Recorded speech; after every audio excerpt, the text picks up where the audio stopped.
Assalamualaikum warahmatullahi wabarakatuh. Saya Muhammad Ragil dari 8C, absen 27. Saya akan menjelaskan cahaya dan optik. Pengertian cahaya. Cahaya adalah energi berbentuk gelombang elektromagnetik kasat mata dengan panjang gelombang 380 sampai 750 nanometer serta tidak butuh medium sebagai media rambat gelombang. Cahaya tidak membutuhkan medium untuk merambat. Itulah sebabnya cahaya tetap dapat merambat meskipun dalam ruang yang hampa. Sifat-sifat cahaya.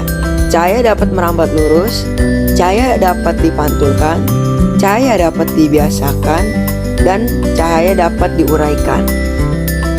Cahaya dapat merambat lurus. Cahaya bersifat dapat merambat lurus. Sifat ini dapat terlihat saat senter disorotkan ke depan. Maka cahaya senter akan merambat lurus sesuai arah yang dituju. Rambat cahaya dapat menembus benda bening atau transparan. Contohnya adalah seperti kaca, jendela rumah.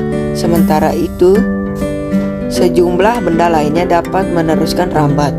Rambatan cahaya yang datang dan menyebarkan sebagai lainnya. Benda ini dinamakan benda translucens.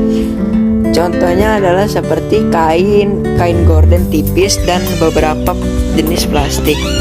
Cahaya dapat dipantulkan. Ketika cahaya mengenai permukaan yang datar dan licin, cahaya akan mengalami pemantulan teratur. Contohnya pada cermin. Ketika bercermin di cermin datang, orang bisa melihat pantulan dirinya sama besar dengan sifat aslinya karena cahaya dipantulkan oleh cermin tersebut.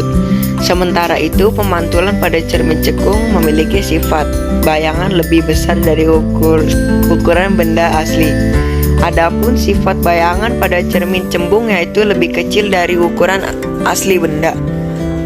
Ketika cahaya mengenai permukaan kasar, terjadi pemantulan baur atau sama dengan diffuse.